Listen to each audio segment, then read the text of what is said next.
Is Vanguard purposely misleading us? Yeah, sorry about my head. Just got hat head. Just took the dogs for a walk and I had to put a hat on because it's cold outside. Polar vortex. Take that, Al Gore, clown. Yeah, this is very odd to me. All right, so here's Vanguard's Guide to Financial Wellness that just came out. I can't remember how I came across this. I forgot. And come down here, and I just want to share with you at the very beginning because no one's going to do like I do. I'm just telling you right now. Vanguard's mission is to take a stand for all investors, all right? To achieve that success, investors need to be able to allocate their budgets to pay current bills, tackle debt, prepare for unexpected, and invest to achieve goals. According to the Federal Reserve Board survey, more than 3/4 of U.S. families report having debt, and 45% of families carry credit card debt, with an average of $6,300. Here's where it gets odd to me.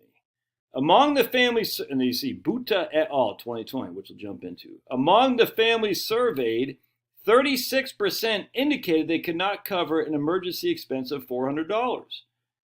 More than 40% hadn't been able to save money over the previous year.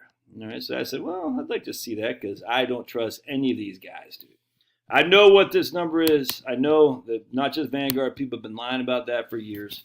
They don't have enough to cover an emergency. They do. They do. They do. They just have to put on a credit card like I do. I have to put on a credit card because I'm not taking my cash because I don't keep a whole lot of cash, frankly. All right, so I put on a credit card. So when they say you don't have enough to cover $400, yes, I do. It's just not in cash. Thus, I will fall into this, and I do have more than $400 in cash, but that's what happens. It's very, very manipulative. Anyway, so I scroll down to the end here. I want to see these, the Buta et al. And we come over here, we come up here, and we see the Buta right here, 2020.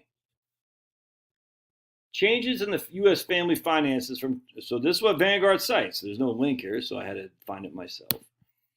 Federal Reserve Bulletin, there's Buta et al. I guess you get put on because your name. So you should name yours Aaron. It should be Neil Aaron. If Jesse Bricker wants to go first, it should be Jesse Aaron. Changes in U.S. family finances, evidence from the Survey of Consumer Finances, SCF. I just read that to you. All right, so again, we're going to go back to what Vanguard says. And I tell you, man, I don't like it. I'm telling you right here, I'm starting to really not trust the financial industry. Vanguard says explicitly, according to the Federal Reserve Board survey, Buta et al., which I will go into, 45% carry credit card debt. That's okay. Average debt of $6,300. Okay. But among the families surveyed, 36% they could not cover an expense of $400. More than 40% have not been able to save money for the previous year. So I just want to go here real quick, and I just said, well, let's just do a Control F, and I said 400. And what do we find? We'll hit enter, and we find that's it. Only one thing that said 400. Well, that's odd because Vanguard said explicitly that according to the survey, and they linked to this chart, this site, 36% indicated they could not cover an expense of $400. Well, that's weird. That's definitely not in this survey. And then I said 40%. All right, so let's do 40%, nothing. All right, so again, Vanguard said more than 40% had not been able to save money over the previous year. Interesting. So then I said, all right, we'll do emergency fund. Emergency. We got one thing, and this is for DC declared a state of emergency on March 2020. So what's happening, Vanguard? What are we doing here? Because when we actually look at this data, it's freaking fantastic. I guess if you're, I don't know what the hell the industry is about anymore. I'm not sure what's happening. So let's go over some of this data. This is the Federal Reserve Bulletin, Board of Governors of the Federal Reserve System. The SCF is a Survey of Consumer Finances. It just crushes. I love that survey. And there's no way you can extrapolate any negative of this at all. It's crazy, man. Let's go into this. Between 2016 and 19, median family income rose, yet mean family income decreased. Because the mean is skewed by the outliers, the rich people. These changes suggest that the income distribution narrowed slightly over the period. The increase in mean income was mainly driven by families in the 1%. So they had less income and the median had more. That's a good thing. That's a good thing. But of course, people extrapolate that, oh my goodness, mean family income's down. Just freaking clown shows, man. All right, let's keep going here. Right here. Here is 2016 to 19. The median is that's 50% have more, 50% have less. That's the median. The median income went up. The mean went down. In 2013 and 16 under Obama, because the Democrats are the party of the rich, the mean went up because the rich got richer, and the median went up too. I'm not going to lie to you, but the rich got richer. So under Obama, there's more, income inequality. Let's just use that term. All right, so let's keep going. Between 2016 and 19, median net worth grew 18%, whereas mean only grew 2%. We're going to stop comparing the median to mean. I just want to point to you that under the Trumpster, mean, the rich people, did not grow, in fact, very little relative to the median. He was the champion of the working people, whereas Obama and the Democrats are champion of the ultra-rich. That's just a fact. Families at the top of the income wealth distributions experienced very little growth in median and mean net worth under Trumpster, but experienced large gains under Obama. Just a fact. All right. Let's keep going. Ownership rate increased to 64.9% under Trumpster, a reversal of the declining trend between the years before Trumpster. Isn't that interesting? The value of a home minus home secured debt rose to 120, from 106. So the value of the home net worth rose to 120. Interesting. Nearly 2/3 of working age families participate in retirement plans, which is down slightly from 2016, but not much. That's no big deal. Because again, right here, this is the only thing we could come up with, 40%. Less than 40% of families in the bottom half were in a retirement plan. That doesn't mean they're not saving anything. I mean, it's just a stupid way. If that's what Vanguard is using to extrapolate this, more than 40% had not been able to save money over the previous year. If they're extrapolating that from less than 40% of families had a retirement plan, it's idiotic. It's not good. That's bad behavior on Vanguard's part. I don't know why they're doing that. Let's keep going. Overall, debt obligations increased moderately under the Trumpster. Among families with debt, the median debt rose 2%. Remember, this is among the families with debt. If you had debt, your debt rose over 4 years by 2%. Wow. Yet mean debt, because the wealthy, rose by 4 times that almost. Isn't that interesting? And of course, if you don't have debt, your debt didn't rise.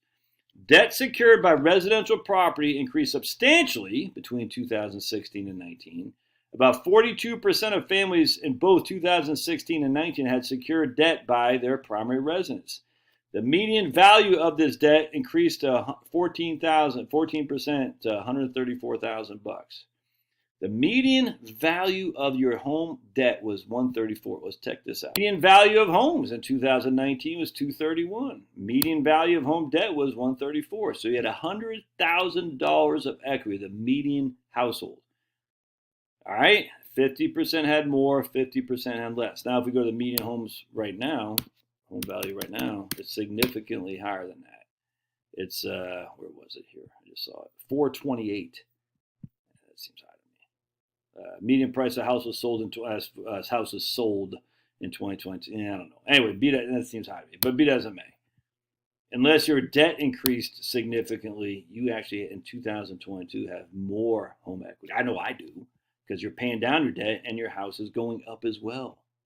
Grouping families by percentile of net worth, as are measured in the SCF, the Survey for Consumer Finances, both median and mean income rose almost throughout the distribution between 2016 and 2019, the Trump's years.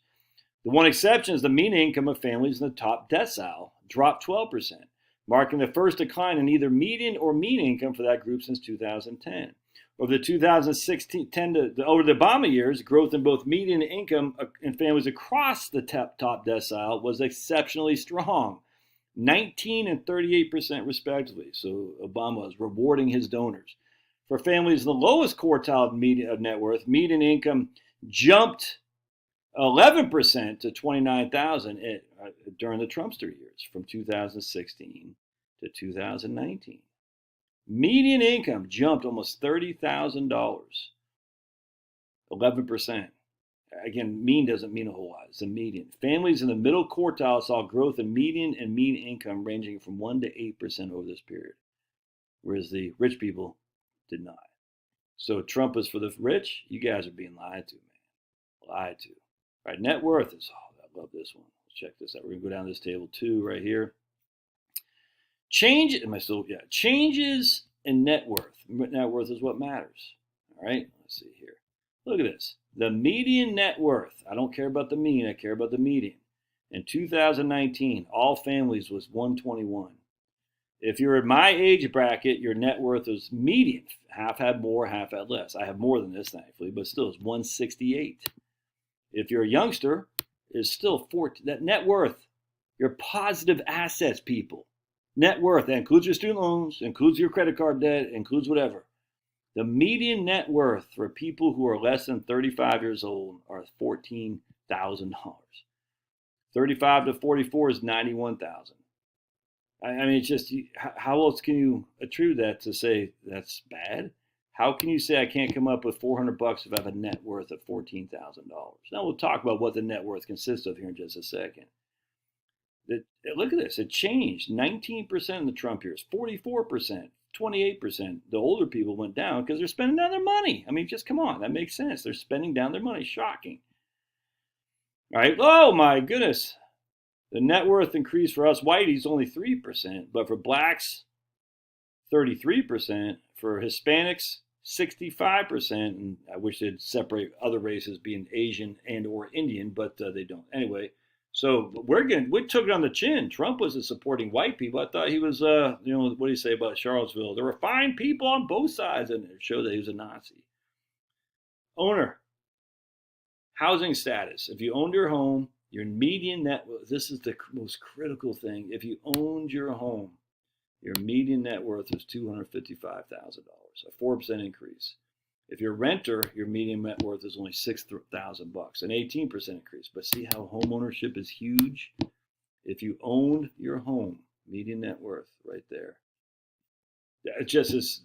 I can tell you if you're getting ready to retire, if you're a renter or owner. That's all there is to it. Let's keep going. All right, so we got the less than 25% of the, in terms of the bottom quartile, their median net worth increased by 131%. Went from, was that $1,000, $10,000, I guess, something like that. Yeah, I don't know what that is. So, so it's a big increase. But here, right here, 50 to 75 increased by 10. 25 to 50, the second quartile increased by 36. The third quartile increased by 10, and the highest people didn't increase hardly at all. All right, let's keep going. Let's see where they got the saving thing here. All right, this is weak stuff, Vanguard. The fraction of families that reported saving has increased over the past 3 surveys. Between 2016 and 2019, the proportion of all families that saved increased from 55% to 59%. So that's what they're saying. 40% of all families aren't saving anything. Dude, that is some weak stuff, man. Because, I mean, that's some weak stuff, Vanguard. That's some weak stuff right there. All right, so if you're in the, what's this, of income. So if you're in the highest income, you're saving. If you're in the top half, you're saving. If you're in the bottom half, what's it, 2019. If you're in the bottom half, right there, 45% of the bottom half are saving. It's just, so here's their 60%. That instead of saying, oh, look how much more we've increased saving, 10% more people are saving. All right, if you want to focus on the negative, I find that weak, but whatever, man. Within a given year, exactly, the fraction of family saving is greater for families with higher usual income. Yeah, so between 2016 and 2019, the fraction of families that had saved increased across all 3 income groups. So let's not look at it like that. That's just, and how is saving defined? I don't know, actually. I probably should look at this, how saving is defined. I'm not going to, because I just find it weak that they're saying, oh, 40% of the people can't save anything. That's some weak stuff, man. All right, let's keep going. I don't care about generational transfer wealth. I do want to show you this. Overall, 98.7% of all families had at least one financial asset, which includes demand deposit accounts, that's a transaction account, a checking account, a savings account, a savings bond, a bond, stocks, pooled funds. 98% had some kind of savings, some kind of asset, financial asset. You can see right here, 2008 to 19, 98%. Checking account, CD, savings bonds, stocks, whatever, retirement accounts, cash value life insurance, other Other non-financial accounts, a vehicle, primary residence. Look at that, 65% of the people own a primary residence. Other residential property, all right? I mean, the median value of these, this isn't net worth, it's just median value. The median value of your house in 2019 was 2025. 225,000. The median value of your vehicle was 17,000. The median value of your CDs was 25,000. The median value of all your financial assets was 25,000 bucks. But I want to show you something else. Still, maybe I will. I'm not going to do in this video, but dive into how they're defining savings. Because don't forget, we know the Social Security Administration recognizes the error of their ways when it came to retirement income distributions. They were way undercounting it because they weren't counting random distributions. If there's fixed, like a, I don't know, an annuity or a pension, it was fixed. But if it's just like, yeah, I took $30,000 out of my IRA to buy a new car, that wasn't included in the survey because the survey is very misleading. So I'm wondering how they're actually asking the question on savings. I don't know. I wonder if they're saying, did you have more money in your checking account than you did at the start of the year? If so, you saved. If not, you didn't. I don't know. I don't trust them. But be it as it may, I mean, either way, you can still write that in a negative way if you're trying to make a negative argument that things are bad. And it's not good, man. Let's focus on this. They'll say retirement plan participation. Only 63% of people are participating in a retirement plan. Well, participation means, are we actively contributing? I mean, if you're retired, are you still participating in it? Are you, because you're a non-active part? I don't know how they phrase that. But again, knowing what I know, how they asked the question for the Census Current Population Survey on retirement income distributions, this is all a matter of subjectivity when it comes to how you're asking the question.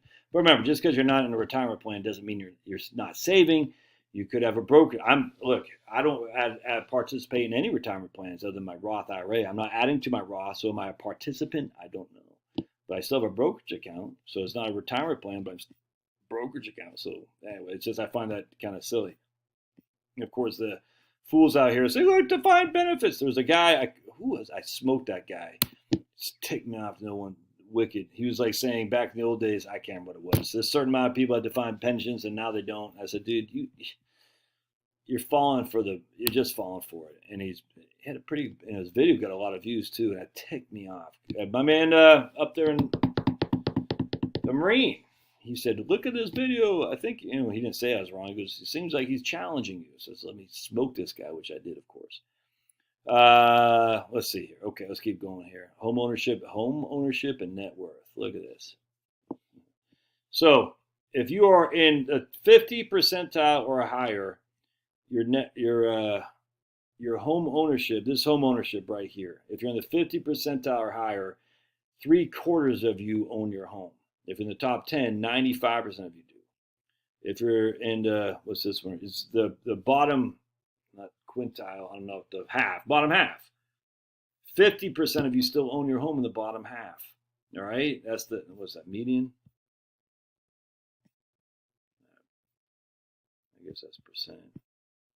No, I don't know if it's, anyway, I don't know what that would be. But 50% of the people in the bottom half of income own their own homes. I mean, just basically 65% of the population owns their own homes. The difference between your ability to retire and not is simply as simple as that. You own your own home. By 2019, the number has risen to 120%, $120,000 of net worth. That is outstanding mortgages. It takes your basically defined as your home's value minus any debts. That's an increase of 13%. Home ownership and net housing wealth. Median net housing wealth for homeowners right here, 2019. Went from 88 in 2013 to 120 in 2019. It went from 66 in 2013 for the lower half to 89. It's nothing. All right, right here. Debt burden. Any debt, median value, went up 2%. Any debt, median value from the last cycle. 2%. Wow. Your resident debt went up 14% from 118 to 135. But what else went up? More than 14% was your equity. Education loans went up by 10% from 20, this is the median thousands, 20,000 to 22,000. Lines of credit went down. But look at that. The biggest source of your debt is in your home. That's why I said I don't understand people just refuse to look at reverse mortgages. It's weird to me because the biggest source of your assets are in your home too, most likely. Credit card balances, oh my goodness, 2.4 thousand per to 2.7. Oh, we're all going to die. I mean, if you don't see the deposit stuff here, I don't know what to tell you, man. It's crazy. But Vanguard doesn't show that. Education, debt, whatever.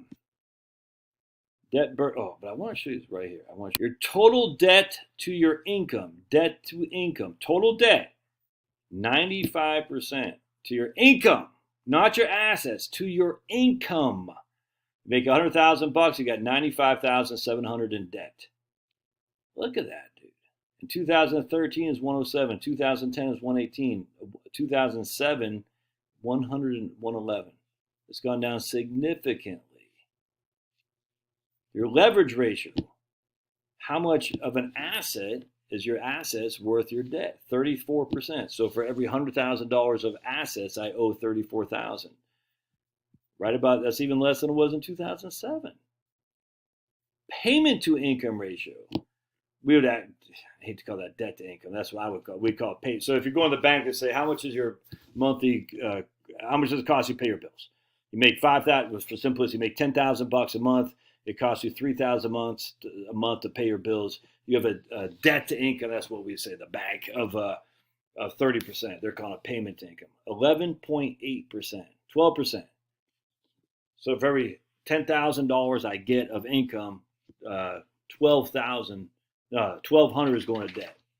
And 2007 is 14.6. I just, dude, there's so much positivity here. I don't know why Vanguard isn't. What, they don't want to promote? I don't know. I don't get it. Hard to sell people when they're feeling pretty good, I guess. That's the only thing I could possibly comprehend. But, so much good news, man. Why would Vanguard cover this stuff up? It doesn't make sense. And lead us down the road of saying, where they're extrapolating the very first introduction. Among the families surveyed, 36%. I couldn't have covered them. Let's see if we can see. Let me type in 36. I didn't see that. I read this whole thing. Maybe I missed it. 36.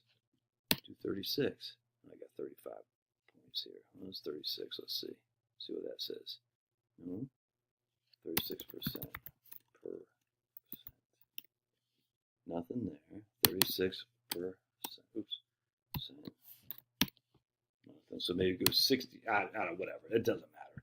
The numbers are so good. To focus on the two negative things, it's like pushing an agenda. I don't get it. Love your thoughts. We'll see ya.